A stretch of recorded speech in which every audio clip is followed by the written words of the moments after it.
What's up, and welcome back to the Connect Realty podcast, episode 13? 14. 14? Dang, I lost count again. 14. How you guys doing? Great. Yeah? I'm excited. I'm excited too. I get to leave tomorrow to Hawaii for a week. So you're Vacation coming back time. next Wednesday? Next Wednesday, yeah. How's the weather? I think it's like 80 degrees. Nice. No hurricanes or anything? Or like, obviously not hurricanes, but like I don't think so, man. bad rain? Hurricanes, mess like up the drinks. Mess up the... We're going to be chilling on the water. beach, relaxing, getting some sun. Come back a little bit darker. But no, I feel good. And, down 15 pounds, 188. That's incredible. Do you feel? You feel it? I feel it. Yeah, I feel it in my clothes. I mean, I could see it in my body, my physique. I feel it. It's working. Whatever I'm doing, I'm going to keep doing it. The slow carb diet, I guess it's called. How you guys doing? I'm doing well. I'm still around like 225, 228. So I'm still a little up. And your goal? Yeah, What's your goal? 200. 200. So 25 more pounds do you have? And you started at 240. Yeah, 245. Wow. 20 Good job, pounds man. down. Yeah. Hobby's down this week, 3 pounds. Down 3 pounds, but it's my normal fluctuation. Go up and down 3 pounds in a week. But you do look leaner. You've leaned out. I've been purposefully doing more cardio, doing more exercise, not drinking anything, alcohol. Running. Been running, yeah. Mm. Been running Run my game bike. strong. We got to do a run together. We gotta get on Maybe we Are can you do on Strava another already? 5K or something. I'm on Strava, yeah. I'm on Are you Strava. on? I Clint? did, but I went to go I was starting my run, and I went there, and it's like, oh, you have to go into your settings and turn something Yeah. on. Jamon's on Strava too. Jamon's been recording those 35-mile bike rides on it. It's pretty inspiring. But yeah, back to the market. Let's talk about real estate a little bit. You're gonna close your first deal this week. Yes. I'm sad I'm not gonna be here to celebrate, but we'll celebrate when I'm back for sure. So your birthday is next Monday. Are you gonna close it while you're still 19? Let's close it when you're 19 Yeah. this week, right? Yeah. Heck yeah. First deal when Has you're to be. 19 years old. How's it feel? It feels great. It's definitely a big accomplishment at, I guess you could say, such a young age. I know a lot of people don't really do it. I don't know. It's just been a big learning experience as well. Almost 50-day escrow. I think if we close on the 27th, it'll be a 46-day escrow. I'm sure that's kind of a rare thing for a first deal as well. I mean, I think the escrow time period, that's not that big of a deal. Yeah. I think more so that you've hit every roadblock that you can possibly hit on this transaction, which is a good thing, right? Like, you're learning throughout the whole way. You're learning everything about it. And not every transaction is like that. So this is only going to make you a better agent in the long run, right? Like, you know, you might get a layup on the next one, you might not, but at least you know, like, this is a roadblock that you could run on each part of the transaction, right? Yeah. It's a big learning experience. I think it was great because it made me see kind of like the standard things that go on throughout the process, and then, like you said, the tough parts about it, like having to switch. I think it's great that you have that that mindset about it. That it's great. Mm. Having gone through like one of the more Challenging. challenging escrows out there. Because some agents would just get scared off by it and then not want to do this ever again, right? I don't know. I wanted to pull my hair out a couple times throughout the escrow, but Yeah, there's definitely, I mean, I think the benefit of like your escrow is like you have an agent on the other side who's very understanding, and you don't get that without communication, right? Yeah. Like if you're just not communicating, you're not doing your part, like you would have got hit with the notice to perform, week 2 of this 6-week escrow. But no, from my standpoint, I'm very proud of you. It takes a lot to get through that, especially in the circumstances you're under. So I think that you could do great at this. We talked about that on Friday. Like, you, Michael, Javi, everybody that's in here have the ability to be amazing realtors, top 1%. We just have to go out there and do the work and do the 99%, that other people aren't doing. Mm-hmm. So what's your biggest takeaway from here? Patience. That's one thing I think I definitely didn't have before that. I mean, I would even like freak out when I wasn't getting a response from a client within like an hour. And I think just what it taught me is patience. Kind of things will work out in the end. Because I mean, like first 5 days you're already like worrying about the escrow going bad, and then here I am day 46 and about to close. Like everything ended up fine. There's always gonna be that kind of light at the end of the tunnel. Yeah, I think it's like don't overreact to certain things, right? Like Mhm. there's always a fix for something, and if there's not, you're protected, right? That's why you keep those contingencies in place. I mean, when you can, right? There's obviously situations where you can't, it gets dicey, but as long as you could keep those contingencies in place for your client, that's what it's all about. And it goes back to communication. I think, you're good at communicating the point across and getting on the phone, not being afraid to pick up the phone and call the other side, let them know what's going on. Because if you don't do that, like I said, this deal dies. Mm-hmm. So, great job on that. I'm excited to come Thank back you. and celebrate. We'll go to. I gotta invite you guys. We'll now. go You to guys Chuck E. Cheese or been something, inviting me out right? everywhere. Now it's my turn. Where are we going? Fun for all? Teriyaki. Teriyaki grill? Oh, let's go golfing. Let's Golfing. go golfing. Yeah, let's go golfing. Let's go do a nice 18 somewhere. Yeah, we gotta celebrate big. Like we get a jumpy house. And I'm just playing with you, man. But it's awesome, man. I wish I was closing deals at 19. It's crazy. How does that feel, by the way, when you're like in class sitting with, your peers are 17, 18, 19 years old and you're over here like, I can sell your mom's house. I was creating a resume literally just yesterday just to create it because I never really had a resume, which in retrospect I should have done it in the beginning when I even started calling real estate agencies. But I was creating that and I was just realizing that maybe I don't have like a lot of experience in different things, but the experience that I do have I feel is very different to others.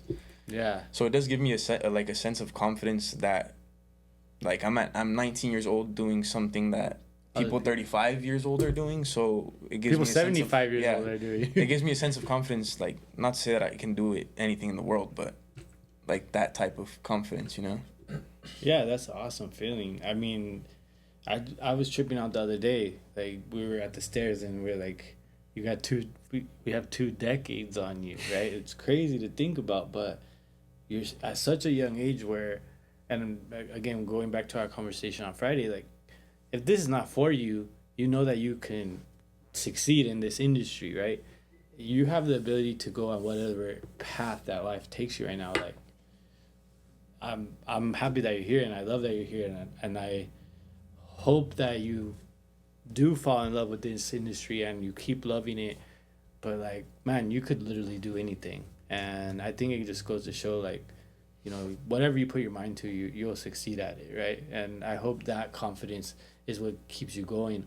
Also with the love of real estate, right? So, when you give the keys to Jacob this week, there's no other feeling like that personally to me. Javi's done it, a few times. Like, what's your take on that? And my take on it is it's easily the most rewarding part of the job. Yeah. Because there's a lot of... So kind of back to what you were saying about learning, what would you say, confidence? Is that what you said? You get confidence instilled. You also learn to be, a buffer for your client, a buffer between like kind of all the chaos that's going on in the transaction, right? You're a buffer between what's going on with the lender, what's going on with the listing agent, what's going on the appraisal side, what's going on in the inspection, and you're kind of learning how to, communicate that to your client in a way that lets them know that, hey, you're confident, you know what you're doing, you're in control of the situation, there's nothing to worry about, I have your best interest in mind, and I'm protecting you. And when all that's said and done, and you're handing over the keys, it's a sense of relief, I'm sure on your side, I'm sure on Jacob's side too, but also like a sense of feeling accomplished. Like it's an incredible, rewarding feeling. Yeah. Yeah, and you could definitely take that experience and put it into any career path that you want to take, right? And literally you're quarterbacking, like you're controlling the whole situation, like, and that's a lot. It's a lot to take on, at your age, but like it's a lot for anybody in general, right? So if you have that experience, like you could use that anywhere. Yeah, like back to what you were saying about putting together your resume, you know, on a resume, it's a sentence that says, you know, whatever, I sell houses, I can sell houses. But, you know, I guess, like, emotional maturity to, you know, be able to take someone through the entire transaction is something that you can't really put in writing, but, you can carry that with you to whatever you decide to do in life. Okay, and it's kind of crazy because it does kind of feel weird guiding older people through these transactions. Because I even feel weird like telling, like, sometimes I want to say like, hey, what's up, buddy? But like I can't say buddy. That's disrespect to my elders, you know. So it feels weird. Like it feels strange, but it feels great at the same time, you know.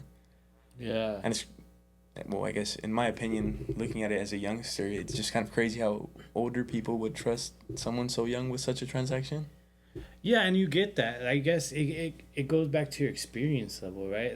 There's definitely people I've helped in my career that have had more experience and knowledge than me, but they trusted me because I do this on a daily basis, right? I know the ins and outs. I know the market, right? That's the other thing that we study every day, right? We're out there in the trenches. We're seeing the market. We're talking to people, making those connections with agents, right? And that's why they start to lean on you, like, okay, you know, you've seen this daily, you know, we could ask for or not, you know, the loan, you know, we had to put a heater, you know, like going through those things. Now you know that taking it to the next deal, to the next transaction. But yeah, I mean, I think it's a great job, man. I'm very happy and proud Thank of you. I don't know. We got some listings we gotta sell, and while buyers are out, they're being more picky, right? A lot of open house traction, honestly, in the past 2 weeks. A lot of people coming in and out of the houses.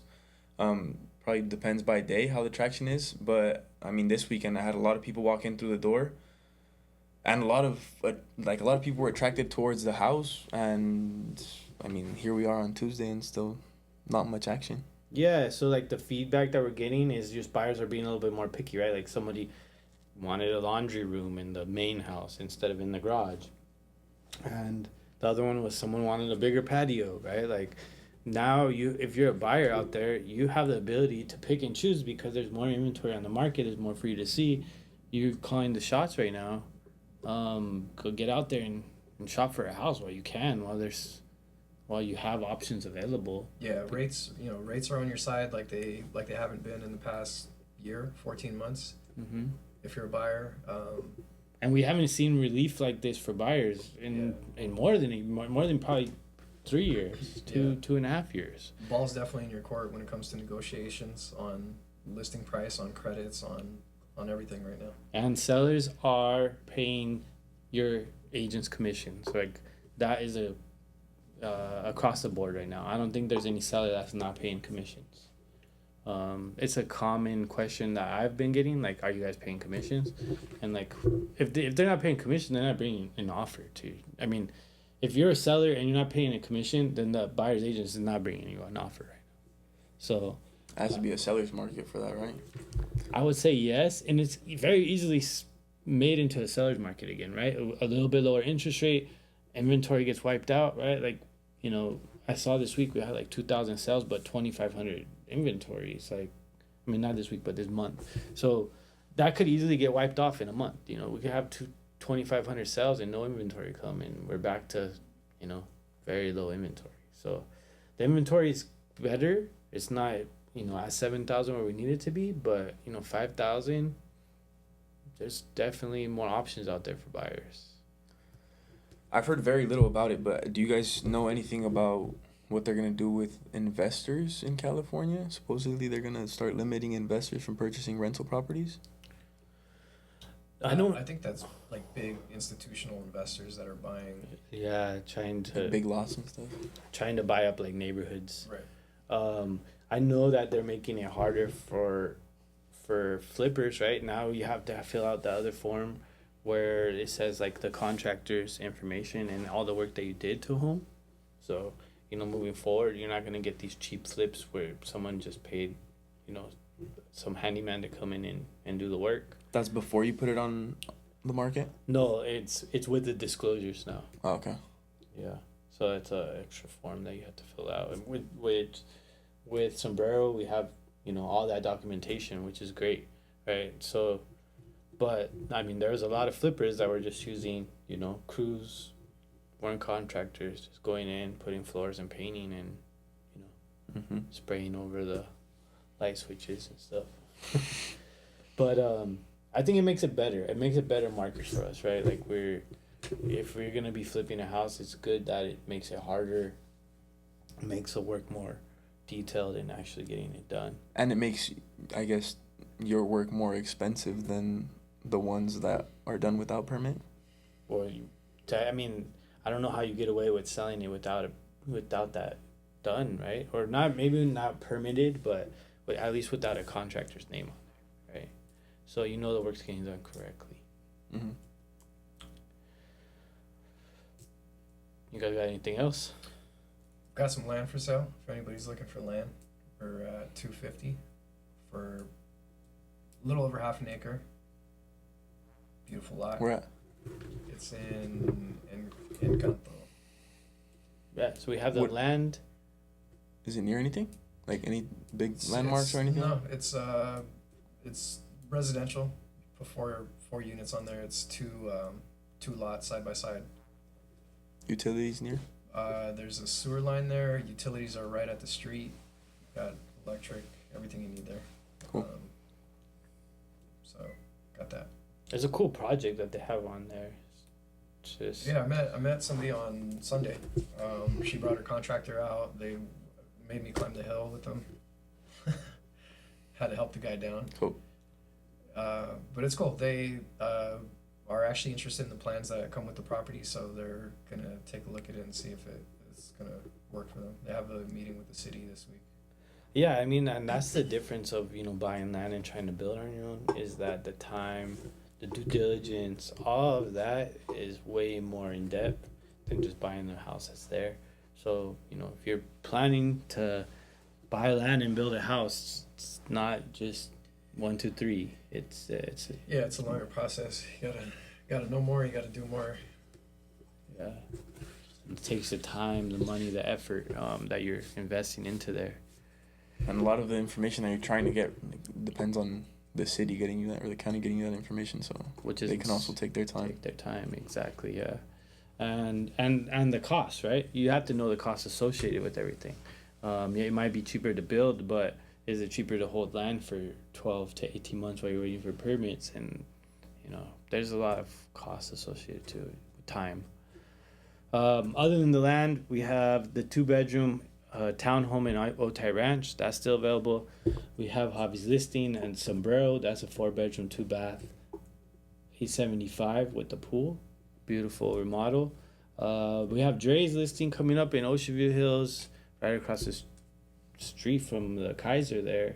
So if you're a doctor and you're looking for a house, we're gonna get some flyers into Kaiser. Let's work on doing that. That's also a 4.3, 4.2.5. 4.3. There's 4.3. a shower downstairs. Nice. Yeah, it's 4.3. What's the list at? $949. $949. It's a nice house. So I think there's a couple houses down. It was like $985 or something. $985. And it's in escrow right now. It's similar. Same house, like just 2 houses down. Same layout. You're actually higher on the hill, so maybe you have a better view or something. And you have Does it have a view? It has a nice view. You see like the canyon to Main. Can you see downtown? I know there's a lot the of other way. Mm. Yeah. So yeah, that's a nice one. And then we have 4th Avenue. That's a 3-bedroom, 2-bath house. We actually have an appointment to go see that right now at 2:30. They just painted the outside of that house. It's gonna be hitting the market, and it is a fixer. It'll be around the $725 to $750 range, which is probably the lowest price detached home in Chula Vista. So that one should be going quick, especially if you know anybody looking for a fixer-upper. When you say a fixer-up, like a complete flip, or just needs a couple features cosmetic. there, here and there? fixer, I think it just right? comes down to, you know, what's your style of lifestyle of living, right? If you want to buy a house and fix it up over time, this is probably a great house for you. It's livable right now. There's people living in there, but it needs updating, right? And our job is to bring it to the market and get as much as possible for it. And I think by bringing it to the market, there's a better chance of getting them a little bit more money than just selling it to a flipping company or something like that. And they've put a little bit of money into like getting it painted and fixing it up, removing a bunch of junk and doing that kind of stuff. So excited about that one. Excited, for the team. Everybody's thriving. Everybody has listings. We have open houses going. Kind of a hard time to walk away and go on vacation, but Yeah, we'll hold it down. yeah, I trust you guys. You guys will do great. Let's get some offers coming.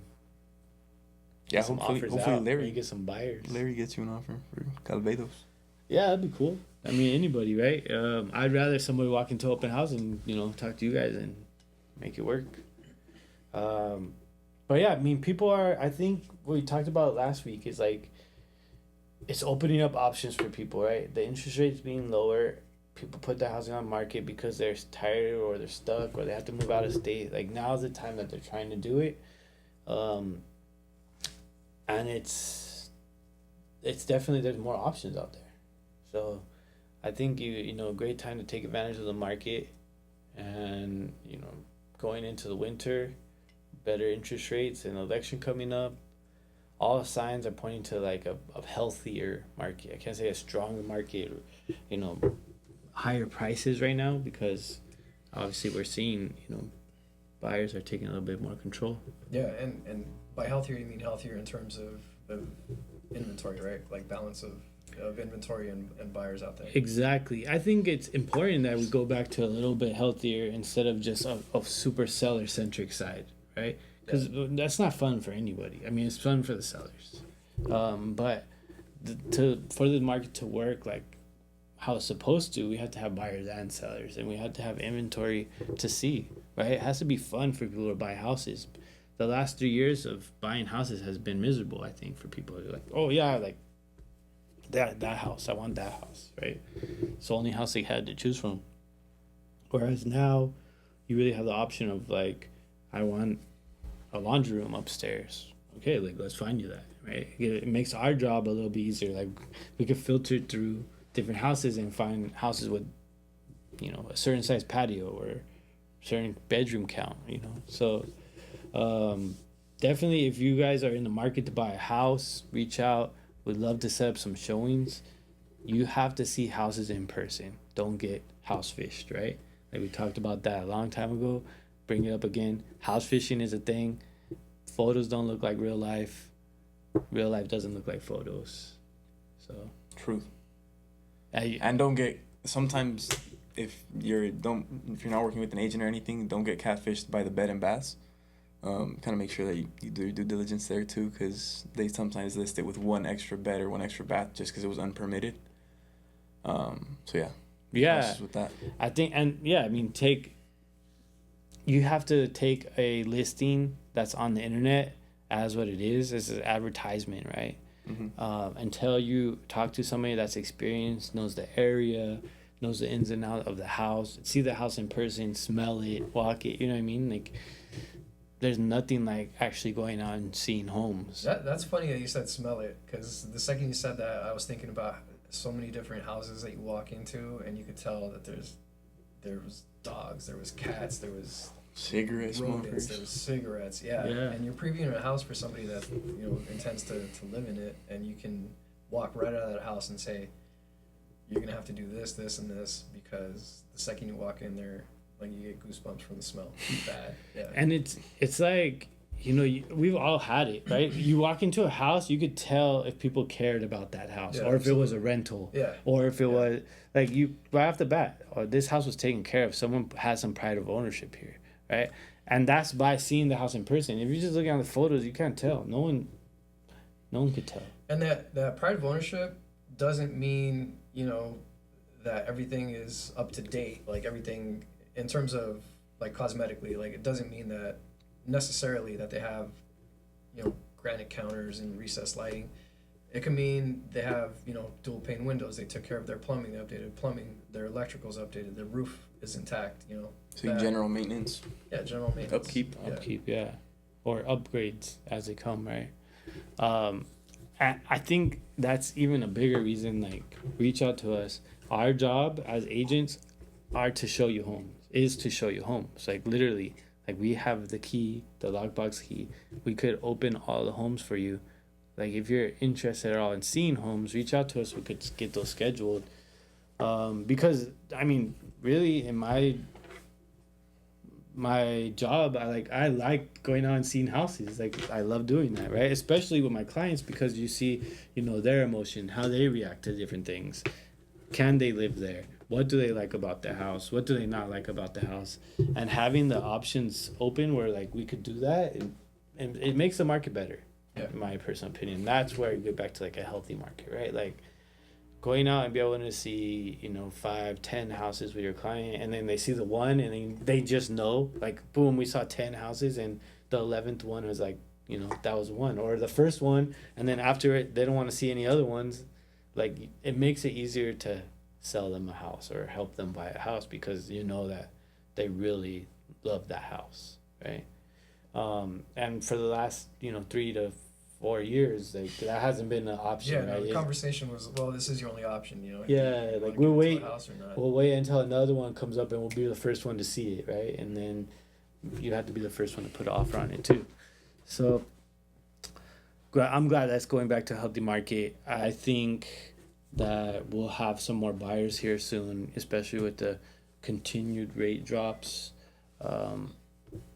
And you know, if it lasts through the winter and then next spring is the busiest time ever, I'm prepared and set up for it to be like that, you know? And a quick question. I know a lot of people talk about the elections, but the election happens on November 5th, but they're not inaugurated into office until January of next year, right? Mm-hmm. So it's technically going to ride out like this through the winter, even if elections were to affect the market, for those people that are concerned about that? I don't know. I think that, you know, once the elections take place, I think that people make decisions because they know what's coming, right?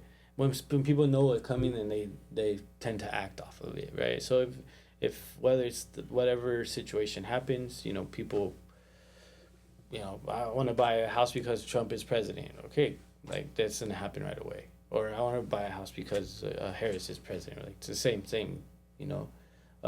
If that's holding them back, I think whatever president we have, it's not going to matter too much in the real estate market. Like, the real estate market in the long term is going to go up no matter what. And I think that, you know, the bigger of the events already happened, right? Like, we're seeing that the Federal Reserve wants to lower the rates. And as long as that continues, it's going to be, affordability is going to get better for buyers, right? So as affordability gets better for buyers, what happens? You know, prices go up, right? Right now we're seeing an influx of inventory because of that affordability level, and some turnover, right? Some selling and buying, and you know, it's all good for the market, right? We're here to help you when you're ready to buy or sell, and our job is always to, you know, help our clients win. I'm ready to go on vacation. All right. Yeah. What island are you going to? Enjoy. We're going to Oahu. We'll be in Waikiki and then North Shore. You gonna check out some houses over there? Yeah, I'm always. They're nice houses over there. Yeah. Check out some restaurants. Check out some. Did you just go there? No, I went Maui. Maui, yeah. Yeah, we'll be eating. You been? Hanging out. Gonna break my diet. I've been. Waikiki. Waikiki, you said? Waikiki. You gonna go to like volcanoes and stuff? No, I don't think there's an active volcano there. But probably do like a hike, like an easy one with the kids or something. Then be in the water, in the pool, in the ocean, hang out. What's like the vibe on Waikiki? Because you've been to multiple islands, right? You kind of understand. It changes, right? Because you have like Waikiki is like the downtown beach, more city, so it's busier, more tourists. And then we go to North Shore, like chickens running around, you know, surfers. I thought that was really cool about Hawaii. Just seeing like the nature everywhere. Nature. Like we were driving around on Road to Hana in Maui, and we saw some guys chasing down a pig. Oh yeah. It was hilarious. Yeah, it was funny. They had like 3 dogs on it, 3 little dogs. So it was funny. Yeah, we're gonna eat some good food and just get some relaxation out there. Probably read some books. I just want to like, as much as I can, like unplug, but Disconnect. yeah.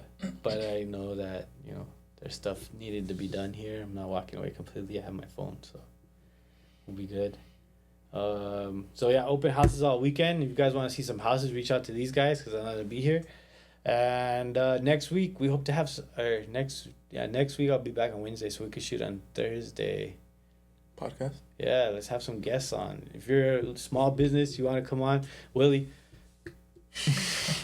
I offered to even pick him up today, but he's a big business though. He's got 2 locations now. He's a busy guy.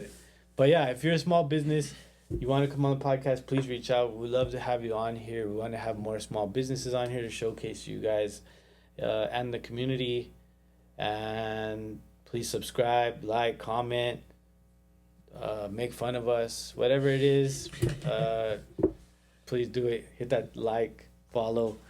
We appreciate you guys watching this. Until next week. Stay connected.